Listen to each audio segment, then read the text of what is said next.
What is up, friends? Welcome back to the garage. Grab your cup of coffee, because I'm Paulie, and this is Paulie's Power Hour.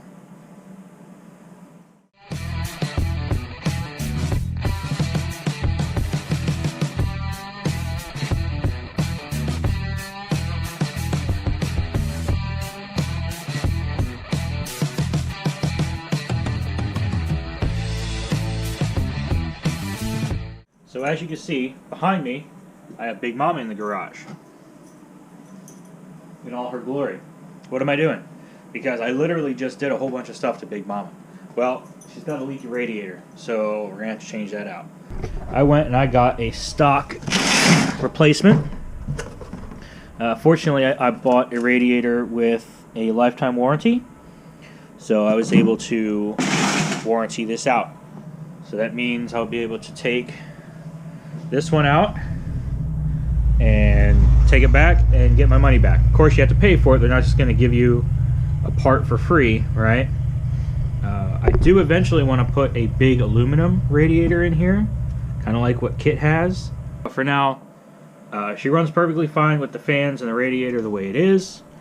I see no reason to spend a bunch of money, stress, and time to make this happen. Plus, it's wintertime, it's cold, the truck's not going to overheat. So no matter how hard I try, I cannot seem to do this without making a mess. But I can mitigate how big that mess is by using this. Some shops have these really big, fancy drain pan collector things. I drilled a bunch of holes here, and I kind of beat the crap out of it with a hammer.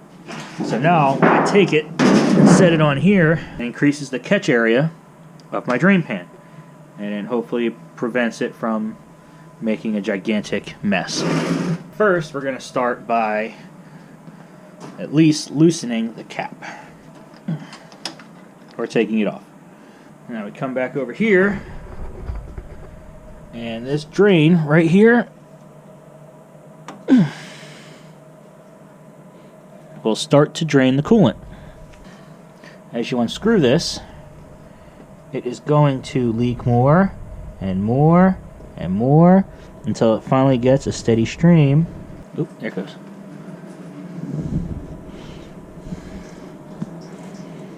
Unfortunately, it's going to have to spray my steering gearbox. I guess that's just the price you pay sometimes. As you can see, that's helping a little bit. It's kind of directing the flow. Alright, so while that's still draining, we can at least start taking these hoses off, right? And disassembling the fans, which we're...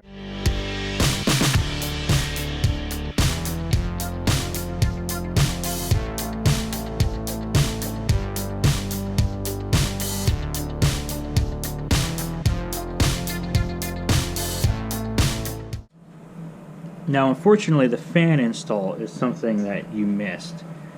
So let's go through that, right? So I've got this red wire here that goes into a fuse in the fuse box, and then that follows around, comes up and through, meets the temperature probe right here, and then it comes through. The fan controller's right there. Now they say that you're supposed to have the gasket of the fans compressed against the fins of the radiator.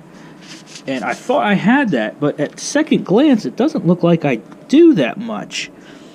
So on the new radiator, when I make the holes for this, I'm actually going to flip these and put them here. That way, I can hopefully put the fans in this hole and actually get a better compression. And that actually might help my summertime cooling. We don't know. Now, the one thing I do like to do when I'm putting something like this together is take into consideration taking it apart and putting it back together. So everything here is a 10 millimeter except for these four, which are 13 millimeter.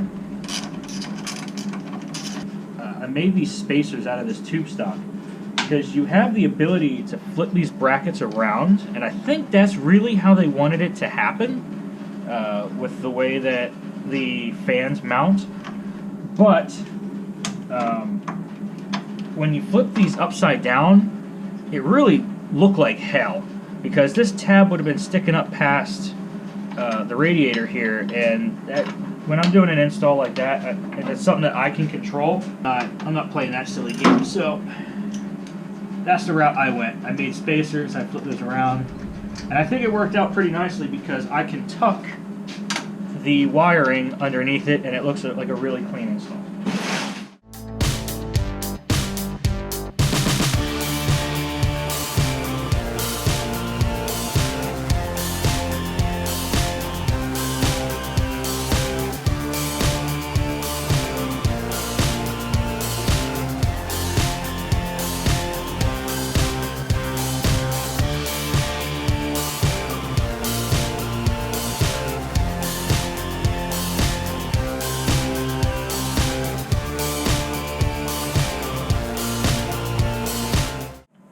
So that's detached. I got my temperature probe is out. Okay, I need to work on the rest of these hoses.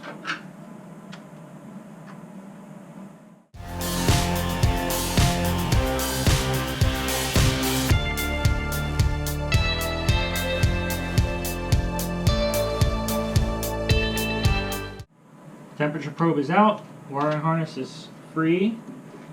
Fans are free. All my hoses are disconnected. My drain is closed. I'm not sure if I already said that, but if I did, I said it again. Drain is closed. And now I should just have to lift this out of here.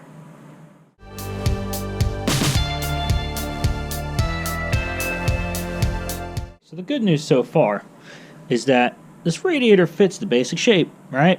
It's pretty much the same thickness. It's just these tanks are plastic, and that's just a new thing with, you know, the newer reproduction radiators and crap, which is another reason why I want to go with all aluminum. But so what I did do was I lined them up edge to edge as best I could. I marked where these holes are going to go. I tried to measure, but because this is different thicknesses, I wasn't sure if that was going to mess it up, so I just grabbed a straight edge and kind of measured it up as best I could. So what I'm going to do is I'm going to install the radiator and then put the fans up and measure with the fans installed to make sure that these are going to be right before I drill them. Alright, so now I've got my rubber feet down here and over there. In.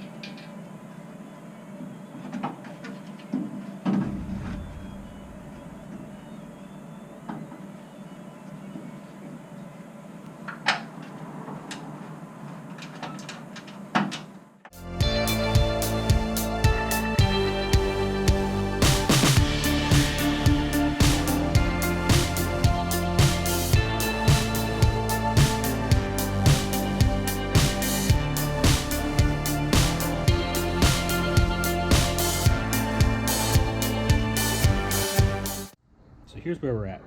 The radiator's in, right? And then I was looking at maybe doing these, because they were like this on the other one, right? Yeah, they were about like this. And then I was thinking about doing them like this, but here's the problem.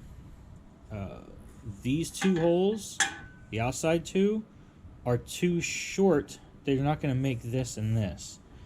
That's a problem, because I would like 4 points to hold this, because you have to compress this gasket against the radiator. Alright, so here's how this is going to play out. So I'm just going to extend these so I can slide the fans closer to the radiator. Alright, so I took from the center down, made a mark, and then from the center down, I made a mark. So I'm going to drill here and here, and then I'm going to use my little body saw, my little air whiz saw, and I'm just going to connect the dots, just like that. And on both sides, when I'm done, I'm going to have 2 long groove channels.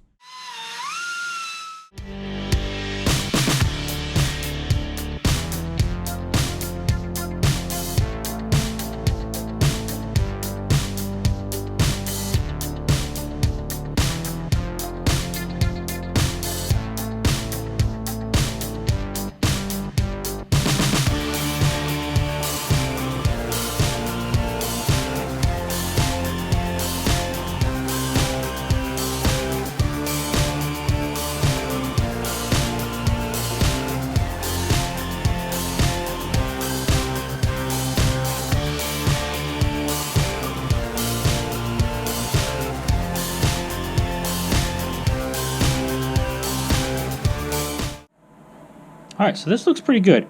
I think what's going to happen is I'm going to go get some thinner tube stock, like what I made these spacers with, and I'm going to put them in here to kind of bolster this, right? Because this is really thin aluminum.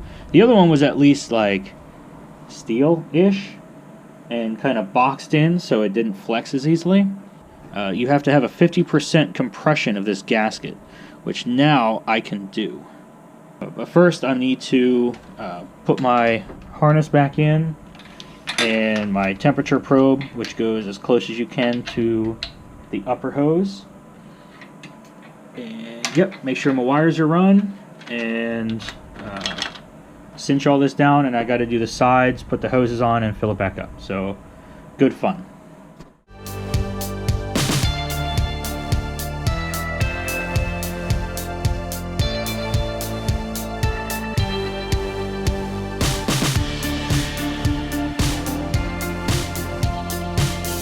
I've got good compression on my gasket. Everything's tight, fans aren't going anywhere.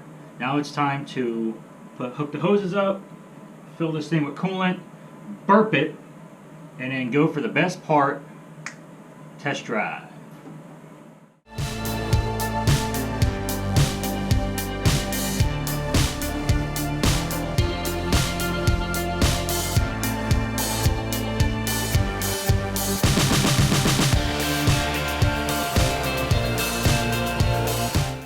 Alright, so quick tech tip to help make your life a little bit easier in the long run.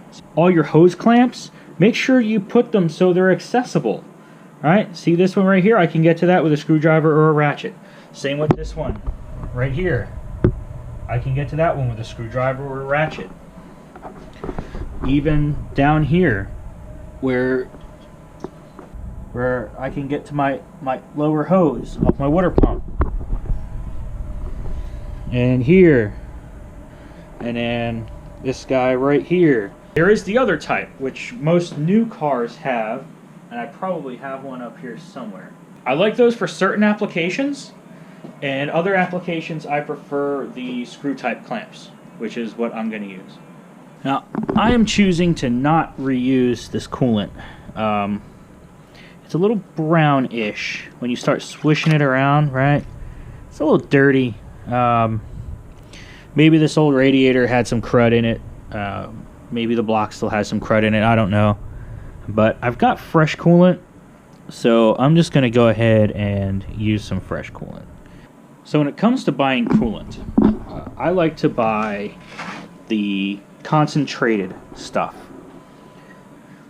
I find a lot of times it's cheaper to buy the concentrate because you can get 2 gallons out of this vice 1 gallon of 50/50. Really what you're paying for is, you know, you're paying for half the antifreeze and water, which you can provide yourself, right?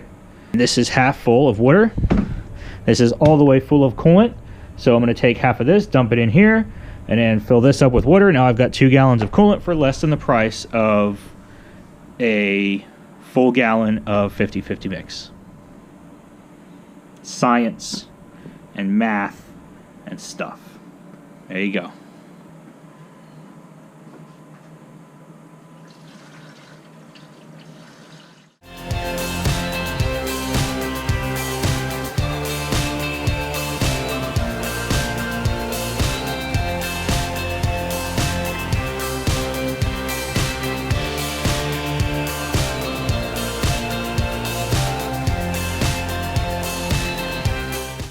So this is the part where we start the truck. The radiator's full enough, right? Hoses are hooked up, everything's tight. Boom, boom, boom. All right, so here's the thermostat. Here's how this works. Coolant reaches the bottom of this. When the coolant reaches a specific temperature, this spring contracts, which pulls up on this, which allows this to flow, which allows coolant to flow, right? So the thermostat goes in here.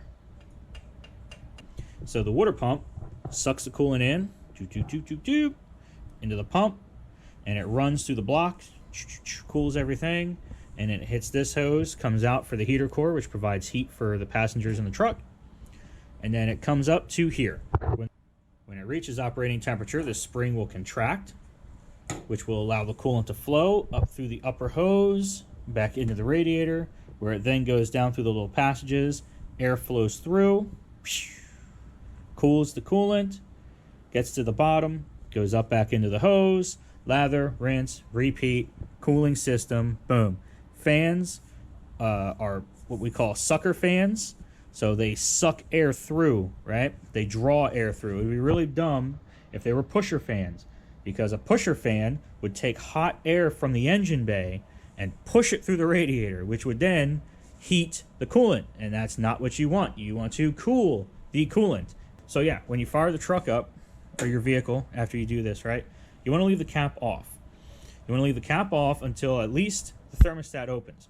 When the thermostat opens, that means that all the air, because what's going to happen is if there's any air in this block right now, it's going to be pushed and it's going to be stuck right here. It's going to be kind of like a little cushion. There's going to be aeration and bubbles and everything else, right? So when this finally opens, all of that is going to go into the radiator, which if this is closed, then this is sealed and then it becomes a closed system. Then you've got that air in there and it's going to cause problems later, which I drill a little 1/8 hole right here.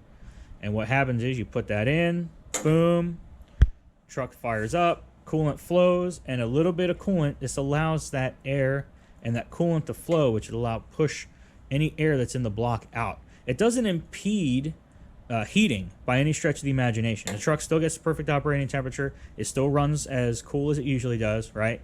It runs perfectly fine. All that does is just lets the air out after you do this. I am going to start the truck, and I'm going to let it run for maybe 3 minutes with the cap off, just to make sure any air that's in there comes out. And after about 3 to 5 minutes, I'm going to put, make sure this is topped off, put the cap on, put some coolant in the overflow, and then we're going to go for a test drive, which is the best part of this process.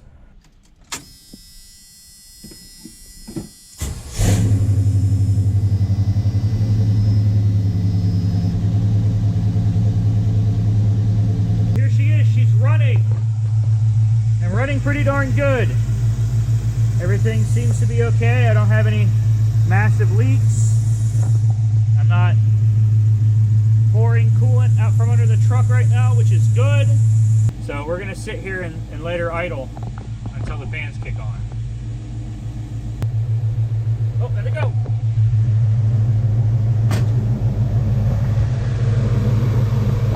Sweet. So now, when the temperature gets down to like 190, they should shut off.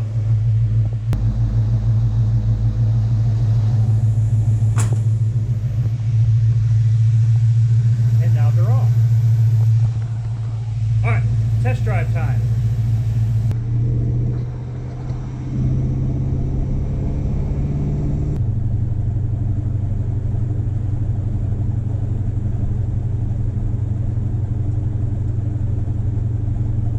Well, here she is, all put back together.